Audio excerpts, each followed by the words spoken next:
My son forgot to end our call after planning Thanksgiving. Through the phone, I heard him say, "They don't suspect a thing."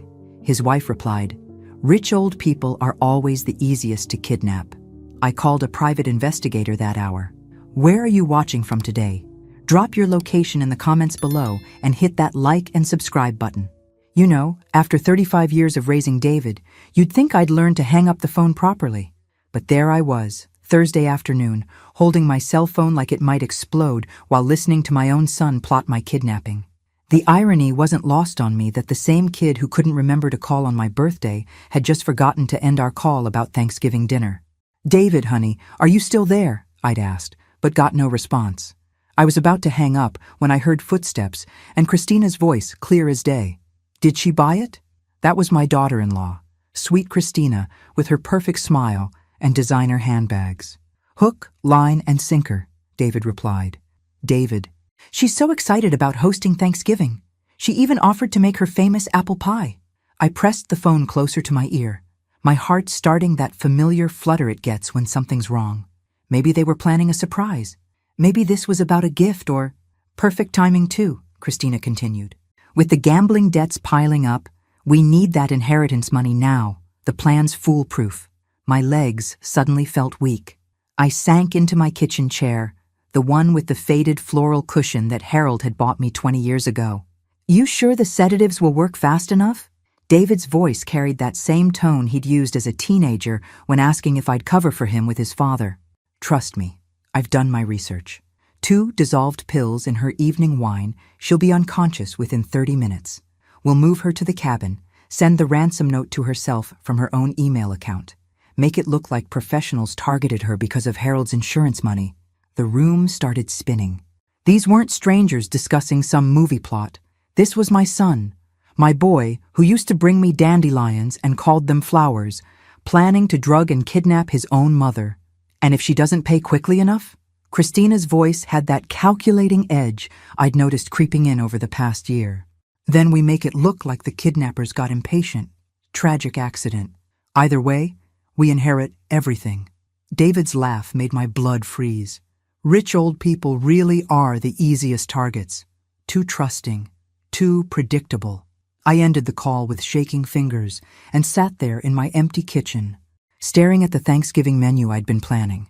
Turkey, stuffing, cranberry sauce, and apparently my own kidnapping for dessert. But here's what my dear son didn't know about his predictable old mother. Harold hadn't just left me money. He'd left me connections, including a business card for James Rodriguez, a private investigator who'd helped Harold's company with some delicate matters over the years. I dialed the number before I could lose my nerve. "Rodriguez Investigations. Mr. Rodriguez, this is Margaret Thompson, Harold Thompson's widow. I need your help, and I need it today." "Mrs. Thompson, of course. Harold spoke of you often. What can I do for you?" I took a deep breath, looking at the family photo on my mantel, where David smiled innocently at the camera. "I need you to help me catch my son planning to kidnap me, and I think we have about 6 days to do it." The silence on the other end lasted exactly 3 seconds. Then James Rodriguez said the words that changed everything. "Ma'am, I think you and I need to meet tonight." As I hung up the phone, I realized something had shifted inside me. The scared, betrayed mother was being replaced by someone harder, smarter. Someone who'd spent 40 years managing Harold's business accounts and knew exactly how much planning went into any successful operation. David wanted to play games with a rich old lady? Well, this rich old lady was about to teach him that some games have consequences he never saw coming. James Rodriguez didn't look like what Hollywood told me a private investigator should look like. No rumpled coat, no 5 o'clock shadow. Just a clean-cut man in his 50s wearing a crisp navy suit and carrying a leather briefcase that probably cost more than most people's monthly rent. "Mrs. Thompson?" He stood as I entered the coffee shop near downtown, extending a firm handshake. "I'm sorry for your loss. Harold was a good man." "Thank you." I slid into the booth across from him, grateful for the corner location he'd chosen. Privacy was going to be essential. "I suppose this is an unusual situation.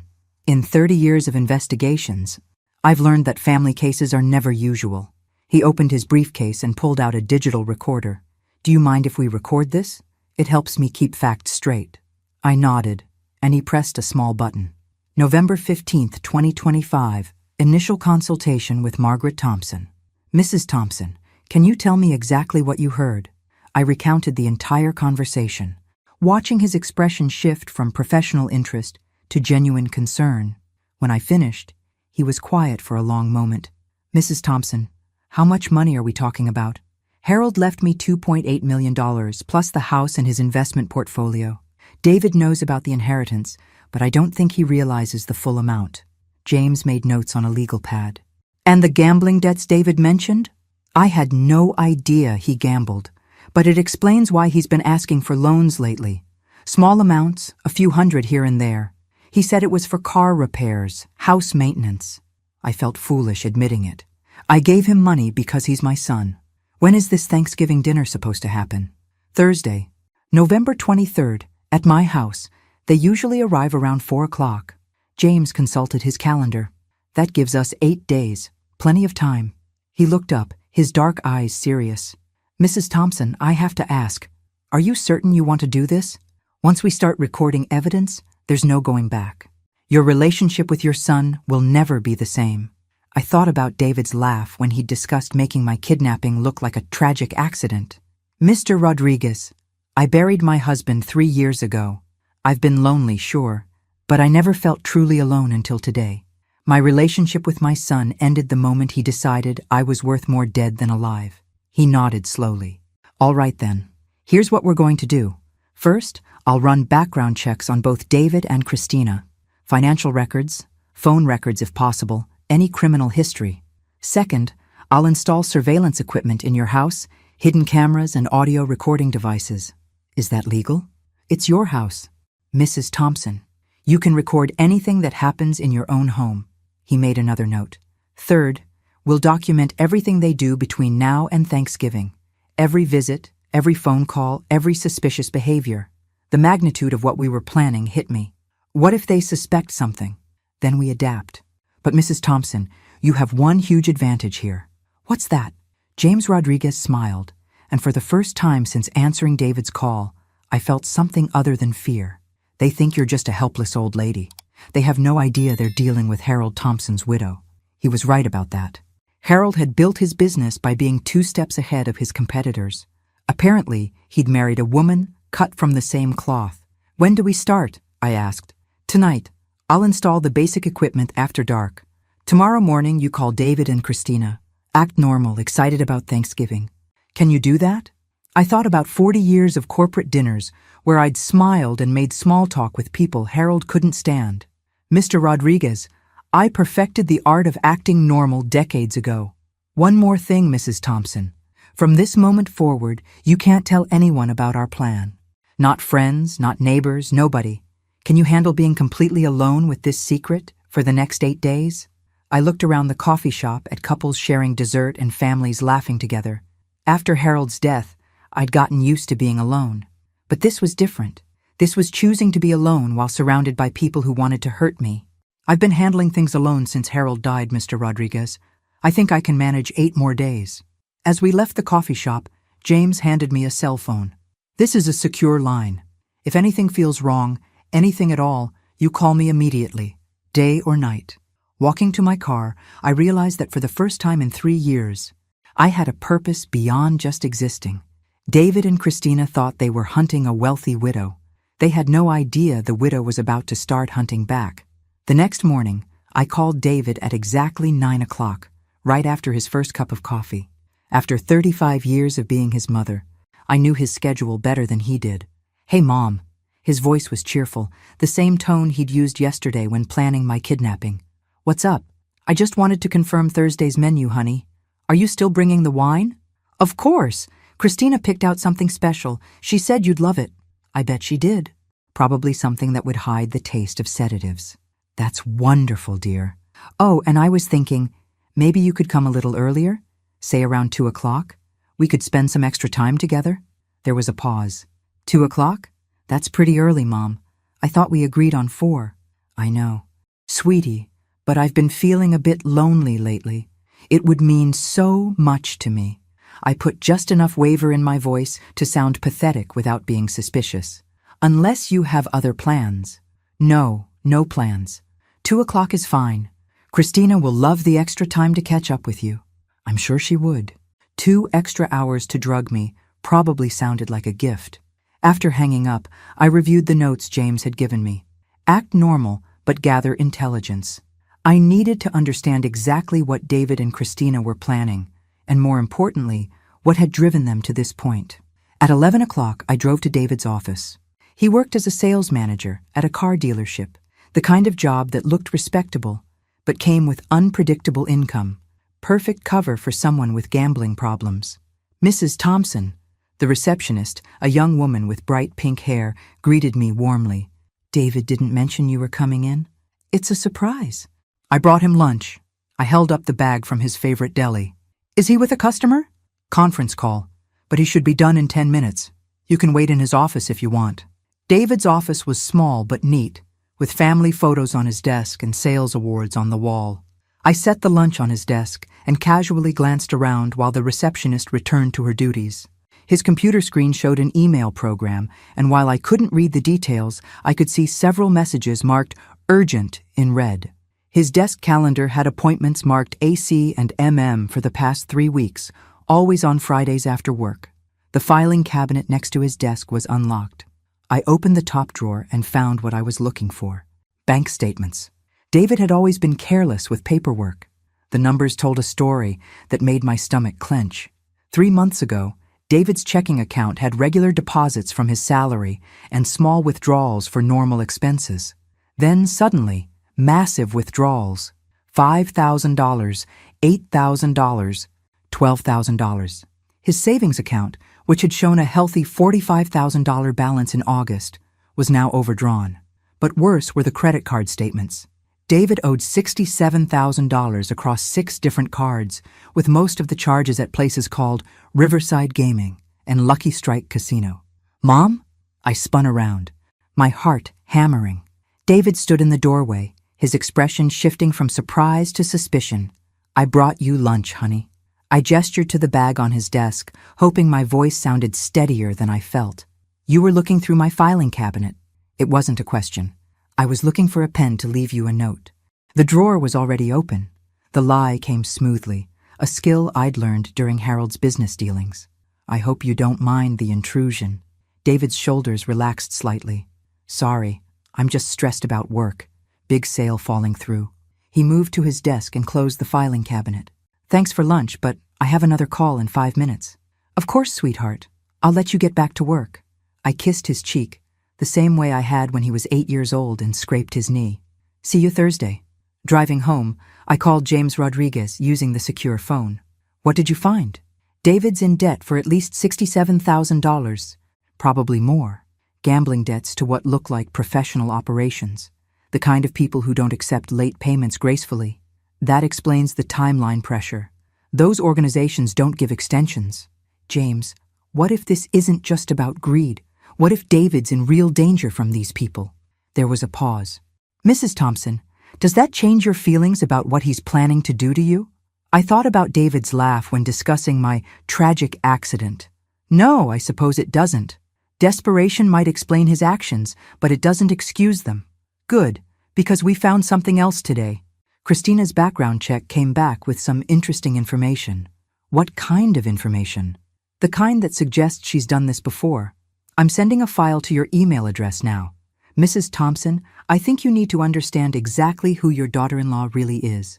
As I pulled into my driveway, I realized that David might not be the mastermind I'd assumed. And if Christina had experience with this kind of operation, that changed everything about our plan. Some predators hunt alone. Others hunt in packs. I was beginning to suspect my family fell into the latter category. Christina Michelle Thompson. Christina, née Richardson, had been married twice before David. Her first husband, Robert Chen, died in a home invasion robbery in Phoenix 6 months after their wedding. Her second husband, Marcus Williams, died in a car accident in Denver 8 months after their marriage. Both men had substantial life insurance policies. Both deaths were investigated and ruled accidental. I stared at James Rodriguez's report, sitting in my kitchen with a cup of coffee that had gone cold an hour ago. The documentation was thorough. Newspaper clippings, police reports, insurance payouts totaling $1.2 million across both marriages. 2 dead husbands in 5 years, James had said when he called. Either she's the unluckiest woman in America, or she's the most dangerous. The photographs in the file showed a younger Christina, but her smile was the same, beautiful, charming, and somehow predatory. Even in her wedding photos, her eyes held a calculating coldness that made my skin crawl. My phone buzzed with a text message from her. "Hi, Margaret. So excited for Thursday. David and I have such a wonderful surprise planned for you. XOXO." I stared at the message, my hands trembling slightly. This woman had potentially killed 2 men for insurance money, and now she was planning to kidnap me for my inheritance. David might be desperate and stupid, but Christina was something far more dangerous. A professional. The secure phone rang. James Rodriguez. "Mrs. Thompson, we have a problem. I've been monitoring your home phone line, and there's been unusual activity." "What kind of activity?" "Someone's been calling your number and hanging up when the answering machine picks up. 3 times yesterday, 4 times this morning. Always from untraceable numbers." My blood ran cold. "They're checking to see if I'm home." "That's my assessment. Mrs. Thompson, I think they might be planning to move before Thursday. You need to leave your house tonight." "Leave? Where would I go?" "Hotel, friend's house, anywhere that's not your normal routine. Just for a few days while we finish gathering evidence." I looked around my kitchen, at the photos on my refrigerator and the ceramic rooster collection Harold had bought me over the years. This was my home. I wasn't going to run from my own son and his murderous wife. "No, Mr. Rodriguez. If they want to play games in my house, we'll play games in my house, but we'll play by my rules." "Mrs. Thompson, with respect, you're dealing with people who may have killed before. Then it's time they learned what happens when you threaten someone who survived 40 years of corporate boardroom warfare." I surprised myself with the steel in my voice. "What's our surveillance status?" James sighed. "Cameras and audio equipment are fully installed. We have complete coverage of your main floor, kitchen and living room. But Mrs. Thompson, if they decide to escalate, let them escalate. How fast can you get here if I need backup? 15 minutes? Maybe less. And local police response time? 8 to 10 minutes if you call 911. I did some mental calculations. "James, I want to modify our plan. Instead of waiting until Thursday, I want to force their hand sooner." "How?" "I'm going to call David right now and tell him I've been feeling dizzy and confused. That I'm worried about my health. I'll suggest moving Thanksgiving dinner to tomorrow night instead." "That's extremely dangerous, Mrs. Thompson." "It's strategic. Right now they have 8 days to refine their plan and possibly discover our surveillance. If I force them to move quickly, they'll make mistakes." There was a long pause. "What if they decide it's easier to just kill you immediately rather than kidnap you?" I thought about Christina's text message, so cheerful and loving while planning my destruction. "Mr. Rodriguez, they need me alive long enough to access my accounts and make the inheritance transfer look legitimate. They can't just murder me and hope for the best. Mrs. Thompson, you're taking an enormous risk. I'm a 70-year-old widow with no close friends and a son who wants me dead. Every day I'm alive is an enormous risk." I looked at Harold's photograph on the mantel. "At least this way, I get to choose how the story ends." After hanging up, I called David's number. He answered on the second ring. "Hi, honey, I hope I'm not interrupting anything important." "Not at all, Mom. What's going on?" "I've been having some dizzy spells lately, and I'm concerned about cooking a big meal on Thursday. Would it be possible to move Thanksgiving to tomorrow night instead? Just a simple dinner, nothing fancy." The silence stretched long enough that I wondered if he'd hung up. "Tomorrow night? That's pretty sudden, Mom." "I know, sweetheart, but I'd hate to ruin Thanksgiving by collapsing in the kitchen. And frankly, I'm tired of waiting. I've been so looking forward to spending time with you both. Let me talk to Christina and call you back." "Okay? Of course. Love you, honey." "Love you too, Mom." After hanging up, I realized my hands weren't shaking anymore. Whatever happened tomorrow night, at least I wouldn't spend another week living in fear. James Rodriguez called back 20 minutes later. "Change of plans accepted. Emergency backup protocols are now in effect." "Mrs. Thompson, are you absolutely certain about this?" I looked around my kitchen one more time, at 40 years of memories and the life I'd built with Harold. David and Christina thought they could walk into my home and destroy everything I'd worked for. "Mr. Rodriguez, I've never been more certain of anything in my life." Tomorrow night, we'd find out what my family was really made of. David called back within an hour, his voice bright with forced enthusiasm. Great news, Mom! Christina said tomorrow night works perfectly. In fact, she's excited about the intimate setting. More time to really connect, you know? Wonderful! Darling, what time should I expect you? How about 6 o'clock? Christina wants to bring a special bottle of wine she's been saving for a celebration. I bet she does. That sounds lovely. Should I prepare anything special? Just yourself, Mom. Christina and I want to focus on family time. Oh, and she suggested we eat in the dining room instead of the kitchen. Make it feel more formal, more special. The dining room, furthest from the front door, with only one exit. Perfect for their purposes, and fortunately, perfect for ours too. James had installed 3 cameras with clear sight lines to the dining table. That's a sweet idea. I'll set the good china. After hanging up, I called the secure line. Rodriguez, tomorrow night, 6 o'clock. They want to use the dining room. Good choice on their part, terrible choice for us. That room only has one exit, Mrs. Thompson. It also has the best camera coverage. James, I need to know, once they drug me, how long before I'm unconscious? If they're using standard sedatives, probably 15 to 30 minutes depending on dosage and your body weight. Why? Because I need to appear to drink whatever they give me, but I need to stay conscious long enough to get a full confession on tape. Mrs. Thompson, you can't fake being unconscious for however long it takes them to move you. And if they realize you're awake, I'm not planning to fake anything. I looked at the bottle of wine I'd bought that afternoon. I'm planning to be legitimately unconscious, but only after we have what we need. I don't understand. Harold was diabetic for the last 10 years of his life. I have emergency glucose tablets that counteract sedative effects. At least temporarily. I can take them right before dinner, drink whatever they give me, get their confession, then let the drugs take effect. That's incredibly dangerous. You're talking about playing chemical roulette with your own body. I'm talking about being smart about this. James, they need to believe their plan is working, or they'll panic and possibly do something worse than kidnapping. There was a long pause. Mrs. Thompson, I want multiple backup plans in place. First, I'll be monitoring from the van outside. At the first sign of real danger, I'm coming in. Second, I want you wearing a panic button. Third, if you don't check in with me every hour starting at 5 o'clock tomorrow, I'm calling in police backup. Agreed. And Mrs. Thompson? The glucose tablets are a temporary fix at best. You'll have maybe an extra 20 minutes of consciousness before the sedatives override everything. Use that time wisely. That evening, I did something I hadn't done since Harold's funeral. I called my sister Patricia in Florida. Margaret, how wonderful to hear from you. How are you holding up? I'm well, Patricia. Listen, I need to ask you something important. If something were to happen to me, what would you think of David? David? He's your son, honey. I think he was grieving and probably need help with arrangements. Why? Is your health okay? My health is fine.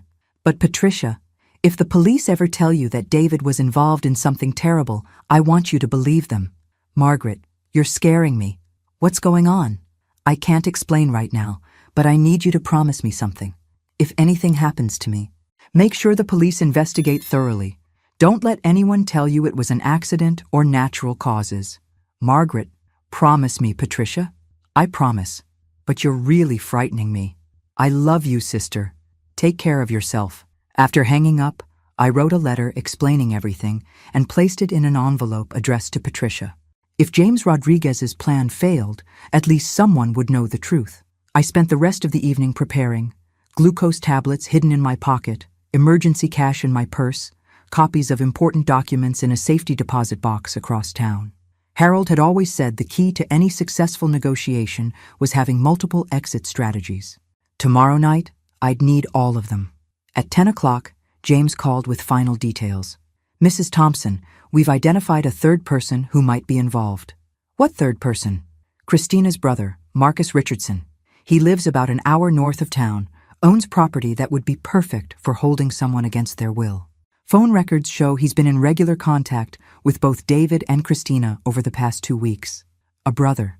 The family reunion was getting bigger. James, how many people are we potentially dealing with? Could be as many as 3, possibly more. Mrs. Thompson, this changes the risk assessment significantly. I really think we should bring in law enforcement now. With what evidence? We have suspicions and surveillance footage of family dinner conversations. That's not enough for arrests. It might be enough for protection. I looked around my kitchen, imagining police officers stationed throughout my house, turning my home into a crime scene before any crime had been committed. 24 more hours, James. If we can get them on tape planning or attempting the kidnapping, we'll have enough evidence to put them away for years. But if we move too soon, they'll just disappear and try again later. Mrs. Thompson, you're betting your life on this plan. No, Mr. Rodriguez. I'm betting my life on the assumption that my son still has enough conscience left to hesitate when it matters. And if I'm wrong about that, I looked at Harold's photograph one more time. Then at least I'll go down fighting. I woke up at 5:30 Wednesday morning with that peculiar clarity that comes from knowing your life might end in 15 hours. Everything looked sharper. The way morning light filtered through my bedroom curtains, the sound of birds arguing over the feeder outside my window, the faint smell of Harold's cologne that still lingered in our closet after 3 years. James had called at midnight to report unusual activity. Someone had driven past my house 4 times between 10 and 11 p.m., slowing down each time, but never stopping. Reconnaissance, he'd explained. They're checking your normal routine, looking for signs that anything's changed. I'd maintained that routine religiously. Lights off by 10:30, morning newspaper retrieved at 6:15, coffee maker programmed for 6 a.m. If David and Christina were watching, they'd see exactly what they expected. A predictable old woman following the same patterns she'd maintained for years. The irony wasn't lost on me. At 8 o'clock, I called David to confirm dinner plans, partly to maintain the pretense and partly because I needed to hear his voice one more time. Some part of me still hoped I'd detect reluctance, fear, anything that suggested my son had doubts about what he was planning. "Morning, Mom. Ready for our special dinner?" "I'm so excited, honey. It's been too long since we've had real family time. Christina's been cooking all morning. She wants everything to be perfect." His voice carried genuine warmth, the same tone he'd used as a child when describing Christmas morning. "She really loves you, Mom. I hope you know that." The casual way he lied about Christina's feelings while planning my kidnapping was somehow more chilling than outright threats would have been. "I love her too, David. She's been a wonderful addition to our family. She's excited about tonight." "We both are." After hanging up, I realized something had shifted in my emotions. The fear was still there, but it was now overshadowed by something colder: curiosity. I genuinely wanted to see how far they'd go, how convincing they'd be while poisoning their mother and grandmother. At noon, James called with an update that made my blood freeze. "Mrs. Thompson, we have confirmation that Marcus Richardson is in town. Hotel records show he checked into the Riverside Inn yesterday evening. Whatever they're planning, they've brought in outside help." "Where's the Riverside Inn?" 20 minutes from your house. Perfect distance for a quick response, but far enough away to avoid suspicion. I looked out my kitchen window at the neighborhood where I'd lived for 15 years. Mr. Patterson was mowing his lawn. Mrs. Chen was weeding her garden. Normal people doing normal things while I prepared to be drugged and kidnapped by my own family. "James, I want to change one part of our plan." "Mrs. Thompson, please tell me you're not having second thoughts about backup." "No, it's about the evidence. I want to ask them directly about their financial situation, their debts. If we can get them to admit to gambling problems or pressure from creditors, it establishes motive. That's risky. Direct questions might make them suspicious. Not if I frame it as motherly concern. David's always been careless about money. It would be natural for me to worry." There was a pause. "Mrs. Thompson, may I ask you something personal?" "Of course. Do you think there's any chance David might change his mind at the last minute? Any possibility he'll realize he can't go through with this?" I considered the question seriously. "Mr. Rodriguez, 3 months ago, I would have said absolutely. David was a good boy, troubled sometimes, but fundamentally decent. But the man who laughed about making my kidnapping look like a tragic accident? I don't know who that person is. People can surprise you, even in extreme circumstances. That's what I'm counting on. The question is whether they'll surprise me in a good way or a bad way." At 4 o'clock, I began final preparations. I set the dining room table with my best china, the pattern Harold had bought for our 20th anniversary. I arranged flowers in the centerpiece, opened a bottle of wine to let it breathe, and put a roast in the oven that would be perfectly ready by 7 o'clock. If this was going to be my last dinner as a free woman, I wanted it to be memorable. James called at 5:15. "Everything's in position, Mrs. Thompson. I have clear visual and audio from all angles. Emergency responders are on standby 2 blocks away. Are you ready?" I looked around my dining room one more time, memorizing every detail. The china cabinet Harold had built by hand. The family photos that included pictures of David's graduation, his wedding, happier times when I'd believed in the fundamental goodness of people I loved. As ready as someone can be for their own kidnapping, I suppose. "Mrs. Thompson, remember, the panic button is in your left pocket. 3 quick presses and we're coming in immediately. Don't try to be heroic." Mr. Rodriguez, at 70 years old, heroism and stupidity become increasingly difficult to distinguish. At 5:30, I took the glucose tablets and hid the empty bottle behind the flour canister. At 5:45, I checked my appearance in the hallway mirror. I looked like exactly what I was supposed to be, a lonely widow excited about spending time with family. At 5:50, a car pulled into my driveway. David and Christina had arrived early, carrying what looked like an expensive bottle of wine and wearing smiles that would have been convincing to anyone who hadn't heard them planning my kidnapping. Time to find out what kind of people they really were. They looked like the perfect family arriving for Thanksgiving dinner. David carried a bouquet of yellow roses, my favorite flowers, which he'd somehow remembered, and Christina wore the blue dress I'd complimented at Easter dinner. If I hadn't known better, I would have been genuinely touched by their thoughtfulness. "Mom," David hugged me with what felt like real affection. "You look beautiful tonight." "Thank you, sweetheart. You both look wonderful." I kissed Christina's cheek, noting how she didn't quite meet my eyes. Come in, dinner's almost ready." Christina handed me the wine bottle with a smile that didn't reach her eyes. "This is a special vintage I've been saving. I thought tonight would be perfect for it." The bottle was expensive, a 2018 Bordeaux that probably cost more than most people spent on weekly groceries, perfect for masking the taste of sedatives. "How thoughtful! Should we open it now or save it for dinner?" "Let's have it with dinner," David suggested. "It'll pair beautifully with the roast." I placed the wine on the kitchen counter and continued preparing dinner, chatting about neighborhood gossip and the weather while mentally reviewing James's instructions. Be natural. Ask leading questions. Get them talking. "David, honey, you look tired. Are you getting enough sleep?" "Just work stress." "Mom, you know how it is. Actually, I wanted to talk to you both about something." I turned to face them, my expression concerned but not suspicious. "I've been thinking about updating my will, making sure everything's in order. But I realized I don't really understand your financial situation well enough to plan properly." David and Christina exchanged a quick glance. "What do you mean, Mom?" "Well, if something happened to me tomorrow, would you be able to handle the inheritance responsibly? Are there any debts or obligations I should know about?" The silence lasted exactly 4 seconds. Then Christina laughed lightly. "Margaret, you're not going anywhere for years, but we're doing fine financially." "I'm glad to hear that. I worry sometimes, especially with your job being commission-based, David. Income fluctuations can be challenging." David's jaw tightened almost imperceptibly. "We manage just fine, Mom."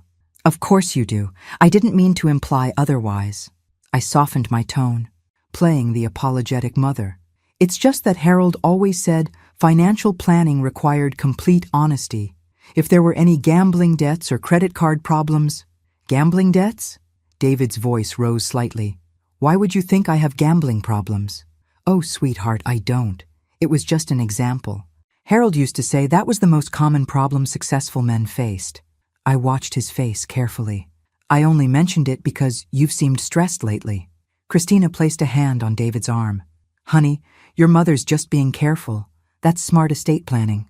"You're right. Sorry." "Mom, I guess I am more stressed than I realized." We moved to the dining room as the oven timer announced dinner was ready.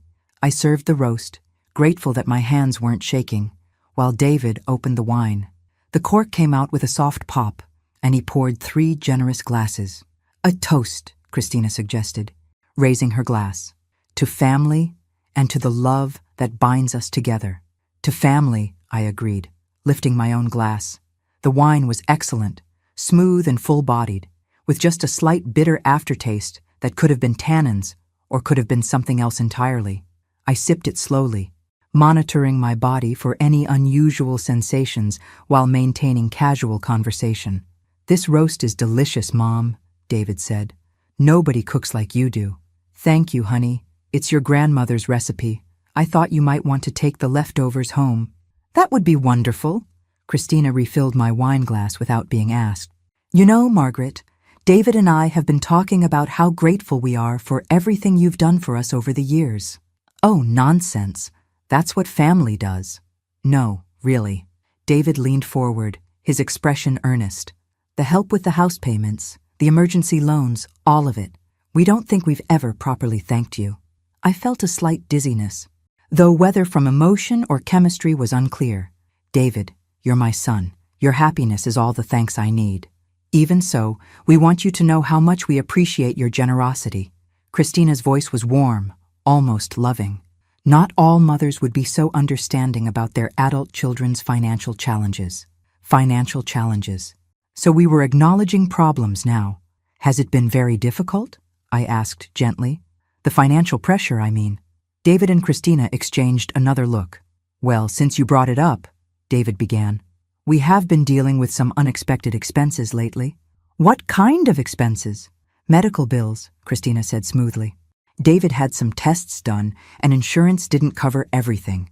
The lie came so easily, I almost admired her skill. "I'm sorry to hear that. Is everything all right health-wise?" "Everything's fine now," David assured me, "but the bills were substantial. We've been trying to handle it ourselves."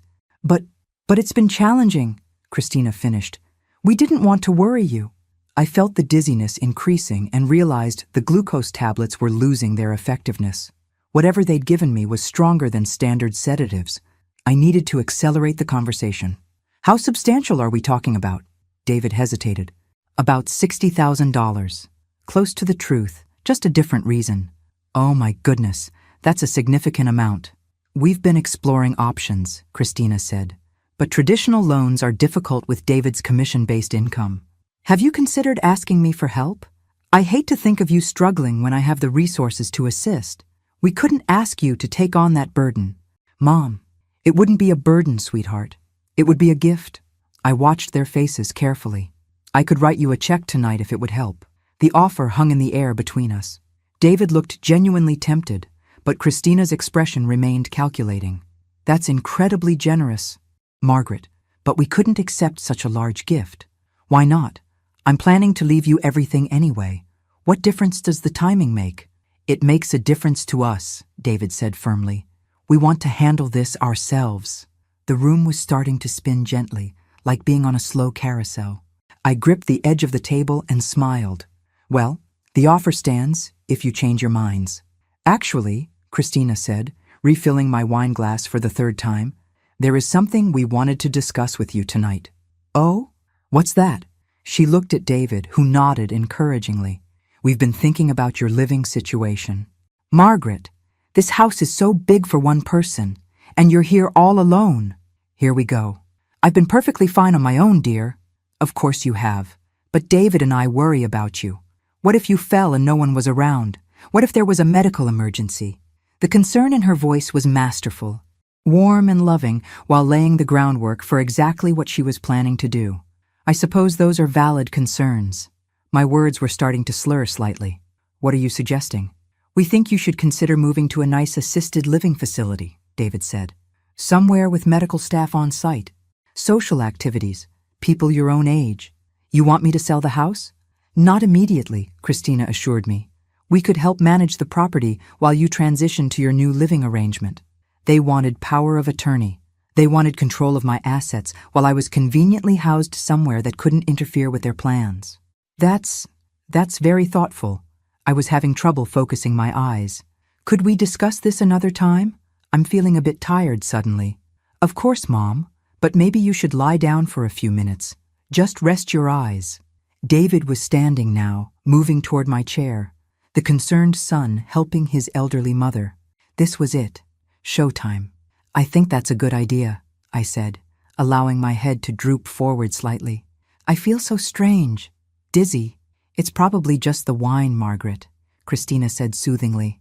Here, let David help you to the living room couch. David's hands were on my arms, supporting my weight as I pretended to struggle with coordination. As he helped me stand, I pressed the panic button 3 times in quick succession. Maybe you should call 911, I mumbled, slurring my words dramatically. Something's wrong. Let's just get you comfortable first, David replied. You'll feel better after a short nap. As they guided me toward the living room, I heard Christina speaking quietly behind us. It's working faster than expected. We need to move quickly. James Rodriguez was about to have the evidence he needed. But first, I needed to survive the next few minutes. The living room felt like a stage set, with me playing the role of helpless victim while David and Christina performed concerned family members. I let my body go limp as they settled me onto the couch, my head lolling to one side with what I hoped was convincing unconsciousness. Is she out? Christina's voice was sharp, all pretense of loving daughter-in-law abandoned. Looks like it. David's fingers pressed against my wrist, checking my pulse. Heart rate's dropping. How much did you give her? Double dose. I didn't want to take any chances. Through barely opened eyelids, I watched Christina pace across my living room with the predatory grace of someone finally dropping their mask. We need to move fast. Marcus will be here with the van in 10 minutes. What about the note? Already typed on her computer. Sent from her email account to herself. Kidnappers demanding $2 million for her safe return. Christina pulled out her phone and showed David the screen. I scheduled it to send in 3 hours. By the time anyone sees it, we'll have her secured at the cabin. David stared down at me, his expression unreadable. She looks so peaceful. Don't go soft on me now, David. Remember what happens if we don't pay Marcus's people by Friday. I remember. His voice was tight. They made their expectations very clear. So Marcus wasn't just Christina's brother. He was connected to the people David owed money to. This was more than family greed. It was a coordinated operation. Check her pulse again, Christina instructed. We need her stable for transport, but unconscious for at least 6 hours. David's fingers pressed against my neck. Still strong. Whatever you gave her is working. Good. Help me get her jacket. It's November and we don't want her dying of hypothermia before we get the money. They were remarkably businesslike about kidnapping their own family member. David retrieved my coat from the hall closet while Christina gathered my purse and checked its contents. Credit cards, driver's license, house keys. Perfect. We'll use these to make the kidnapping look more authentic. She looked around the room. What about signs of struggle? I'll knock over some furniture after we load her in the van. Make it look like she fought back. Don't overdo it. She's 70 years old. Too much damage and it won't be believable. I heard a vehicle in my driveway and car doors slamming. Through the window, I caught a glimpse of a dark van and a tall man walking toward my front door. That's Marcus, Christina said, checking her watch. Right on time. The front door opened without a knock. Marcus Richardson looked exactly like what central casting would order for a criminal. Mid-40s, muscular build, cold eyes, and a face that had seen its share of violence. How's our patient? His voice carried a slight accent I couldn't place. Unconscious and stable, Christina reported. Everything's going according to plan. Good. My associates are getting impatient. They want their money by Friday, or David here gets to experience some creative debt collection methods. David visibly paled. They'll have their money. This plan is foolproof. It better be. Because if anything goes wrong, your mother won't be the only one disappearing. Marcus walked over to examine me, his fingers checking my pulse with practiced efficiency. How long will she stay under? 6 to 8 hours with the dosage I used. Perfect. That gives us time to get her secured and send the initial demands. Marcus looked around my living room appreciatively. Nice house. She's got good taste for an old lady. She has good investments too, Christina said. The inheritance is worth almost $3 million, not counting the house and Harold's business assets. Even better. Rich people always pay quickly when family's involved. Marcus checked his watch. Let's move. I want to be at the cabin before 9 o'clock. This was it. In about 30 seconds, they'd be carrying me out to that van, and once I was at Marcus's cabin, all the surveillance equipment in the world wouldn't help me. I needed James Rodriguez to move now. As if reading my thoughts, I heard the faint sound of vehicles outside, followed by car doors closing much more quietly than Marcus's arrival. Did you hear that?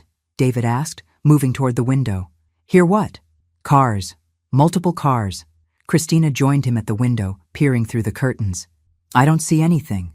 Something's wrong, David said, his voice tight with anxiety. This feels wrong. You're paranoid, Marcus said dismissively. It's probably neighbors coming home from work. But David was already moving toward the front door. I'm going to check. Don't be stupid, Christina hissed. If someone sees you. The front door burst open with a crash that shook the entire house. James Rodriguez stepped through, followed by 4 police officers in tactical gear, weapons drawn. Police! Everyone on the ground now! The living room exploded into chaos. Marcus lunged for the back door, while David and Christina stood frozen in shock. Christina was the first to recover, immediately switching back to concerned family member mode. Officers, thank God you're here. Something's wrong with Margaret. We think she's had a medical emergency. Save it, Mrs. Thompson, James Rodriguez said calmly. We have everything on tape. Marcus had reached the back door, but found it blocked by 2 more officers. He spun around, his hand moving toward something inside his jacket. I wouldn't, one of the tactical officers advised, unless you want to add assault on a police officer to your kidnapping charges. Marcus slowly raised his hands, his face a mask of cold fury. David Thompson, Christina Thompson, Marcus Richardson, you're all under arrest for conspiracy to commit kidnapping, conspiracy to commit fraud, and attempted poisoning. James Rodriguez's voice was professional, almost bored. You have the right to remain silent. I opened my eyes fully and sat up on the couch, probably more dramatically than necessary. Hello, sweetheart, I said to David, who was staring at me in complete shock. Surprised to see me awake? Mom, how are you? Conscious? Glucose tablets counteract sedatives temporarily. Your wife might want to research that before her next murder attempt. Christina's mask slipped completely, revealing the cold predator underneath. You manipulative old bitch! You set us up. Language, dear. We have guests. As the police cuffed all 3 conspirators, David looked at me with something that might have been respect mixed with betrayal. How long have you known? Since you forgot to hang up your phone yesterday. Did you really think I'd raised a son stupid enough to plan a crime over an open line? This isn't over, Marcus said, as they led him toward the door. My associates don't accept failure gracefully. They'll have to learn, I replied. Just like you're all about to learn what happens when you underestimate a 70-year-old woman. As they loaded my family into police cars, I realized I felt something I hadn't experienced in 3 years. Completely, genuinely alive. The game was over, and I had won. But as I watched the taillights disappear down my street, I couldn't shake the feeling that Marcus's threat wasn't just posturing. Some games have consequences that extend far beyond the final score. The house felt different after everyone left. James Rodriguez had stayed to complete paperwork and ensure all evidence was properly documented. But now even he was gone, leaving me alone with the aftermath of betrayal. I walked through my dining room, looking at the abandoned wine glasses and the half-eaten dinner that had nearly been my last meal as a free woman. The expensive Bordeaux sat open on the table, and I found myself pouring a fresh glass, careful to use a clean one from the kitchen. The wine tasted better without sedatives. My secure phone rang at exactly 10 o'clock. James Rodriguez. Mrs. Thompson, how are you holding up? Remarkably well, considering I just had my own son arrested for trying to kidnap me. The district attorney's office wants to meet with you tomorrow morning. They're extremely interested in the surveillance evidence, particularly the recordings of Christina discussing her previous husbands. I sank into Harold's favorite armchair, suddenly feeling every one of my 70 years. Do they think she actually murdered those men? The Phoenix and Denver police departments are reopening both investigations. With what we recorded tonight, plus the financial patterns we've documented, they have enough to build solid cases. And David? James paused. Mrs. Thompson, I have to be honest with you. David's cooperation could significantly reduce his sentence. If he testifies against Christina and Marcus, provides information about the gambling operation. You're asking if I want my son to betray his wife to save himself. I'm telling you, it's an option. The choice is entirely his. I looked at the family photos on my mantle, pictures of birthday parties and Christmas mornings when David had been my sweet, imperfect boy who brought me dandelions and called them flowers. Mr. Rodriguez, what would you do if David were your son? I'd want him to tell the truth about everything, regardless of the consequences. But I'm not his mother. After hanging up, I wandered through my house, seeing it with new eyes. This was my sanctuary, my refuge, and my family had tried to turn it into a crime scene. But they had failed, and now it felt more truly mine than ever before. The doorbell rang at 10:30, which was unusual for my quiet neighborhood. Through the peephole, I saw a woman I didn't recognize, probably in her 30s, with red hair and worried eyes. "Can I help you?" "Mrs. Thompson? My name is Sarah Chen. I was married to Robert Chen before Christina was." The name hit me like ice water.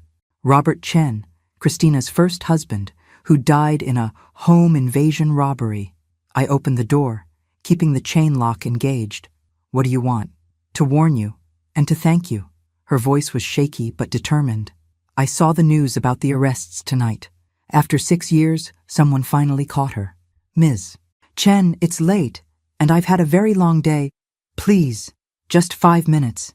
There are things about Christina you need to know, things that didn't come out in the police reports." Against my better judgment, I unhooked the chain and let her in. Sarah Chen was younger than I'd expected, with the kind of fragile prettiness that men found appealing and other women found untrustworthy. "Robert and I were married for 3 years before he died," she began, without preamble. "He was a good man, but he had weaknesses. Gambling was one of them." "The same pattern," I murmured. Christina didn't target Robert randomly. She worked at the casino where he played poker. She studied him for months before making her move, learned his habits, his debts, his vulnerabilities. I poured 2 cups of coffee, my hands steadier than they had any right to be. "How do you know all this?" "Because I hired a private investigator after Robert died. The police closed the case quickly, too quickly, but something felt wrong about the whole situation." "What did you find?" Sarah pulled out a folder from her purse, one that looked remarkably similar to the file James Rodriguez had shown me about Christina's background. "Robert didn't gamble at just any casino. He played at places owned by the same organization that's been pressuring your son, the same people Marcus Richardson works for." The room seemed to tilt slightly. "You're saying this is bigger than just Christina killing husbands for insurance money?" "I'm saying Christina is a recruiter. She finds wealthy men with gambling problems, marries them, and then either they die mysteriously or they end up owing massive debts to people who collect payment in creative ways. And their families become targets for operations exactly like what happened to you tonight." Sarah's hands were shaking as she opened her folder. "Mrs. Thompson, I've been tracking Christina for 6 years. You're not the first family member she's tried to kidnap. She showed me newspaper clippings, police reports, missing persons cases. All of them involved elderly relatives of men who died or disappeared after marrying Christina, or women like her. This is a network, I realized, an organized operation, with connections to law enforcement, judges, insurance investigators. They've been operating for over a decade. I thought about Marcus's threat as they led him away. My associates don't accept failure gracefully. Ms. Chen, are you telling me that arresting these 3 people tonight might have just painted a target on my back? I'm telling you that you've just disrupted a very profitable operation, and the people running it have a reputation for making problems disappear permanently. I looked around my house, my sanctuary that suddenly felt much less secure. "What do you suggest I do?" Sarah Chen smiled grimly. "Fight back all the way. But this time, we fight back together." She pulled out another document, a list of names, addresses, and financial records. "Mrs. Thompson, would you be interested in helping me destroy the entire network?" I thought about David, sitting in a jail cell because he'd been stupid enough to trust a professional predator. I thought about the other families who'd lost loved ones to these people. I thought about Harold, who'd always said the best defense was a good offense. "Ms. Chen, I think that's exactly what I'd be interested in. Some games end when one side wins. Others just begin a bigger game, and I was just getting started." 3 weeks later, I sat in a federal courthouse watching Marcus Richardson and 2 of his associates get sentenced to life in prison without the possibility of parole. Christina had already been sentenced to death for the murders of Robert Chen and Marcus Williams, plus conspiracy charges related to at least 6 other suspicious deaths. David got 12 years for his role in the kidnapping plot, but with cooperation credits for testifying against the entire network. He'd be eligible for parole in 7 years. He'd written me letters from jail, letters I hadn't opened yet. Maybe someday I would. Sarah Chen sat beside me in the courtroom, along with families of 8 other victims. What had started as my personal revenge had evolved into the largest organized crime bust in the state's history. "Mrs. Thompson?" Detective Rodriguez approached as we left the courthouse. "I wanted you to know that the FBI has officially closed the investigation into the Richardson organization. 23 arrests, 14 convictions so far, and they've recovered over $40 million in stolen assets. Will the families get their money back? Most of it. The federal restitution program will make sure everyone who lost money to these people gets compensated." I nodded, satisfied. Justice had been served, but more importantly, no other families would face what I'd faced that night in November. Sarah Chen and I had become unlikely friends during the investigation. She was smart, determined, and had a talent for financial research that rivaled Harold's business instincts. When she suggested we start a consulting firm helping families investigate suspicious deaths and financial fraud, it seemed like the natural next step. "Sarah," I said as we walked down the courthouse steps, "I've been thinking about our conversation last week. About the consulting firm? About the name. I think Second Chances Investigations sounds perfect." She grinned. "I like it. Very hopeful. Hope is what we're selling, isn't it? Hope that the truth will come out, that justice will prevail, that people can rebuild their lives after betrayal." 6 months later, I stood in the office space we'd rented in downtown, watching Sarah interview a potential client whose husband had died under suspicious circumstances. Our success rate was remarkable. 80% of cases resulted in criminal charges, and we'd recovered over $15 million for our clients. My phone rang. The caller ID showed David Thompson, State Correctional Facility. I'd been expecting this call for months. I accepted the charges. "Hi, Mom." "Hello, David. I've been hoping you'd visit." I looked around our office, at the wall of solved cases and grateful letters from families we'd helped. "I've been busy. Mom, I know I don't deserve forgiveness. I know what I did was unforgivable, but I want you to know that not a day goes by that I don't think about what we tried to do to you." "David, are you calling to apologize or to ask for something?" There was a long pause. "To warn you, Marcus had connections we didn't know about. People who might still be out there. People who might blame you for what happened to their operation. Are you telling me I'm still in danger? I'm telling you to be careful. Some of the people Marcus worked with don't believe in letting things go."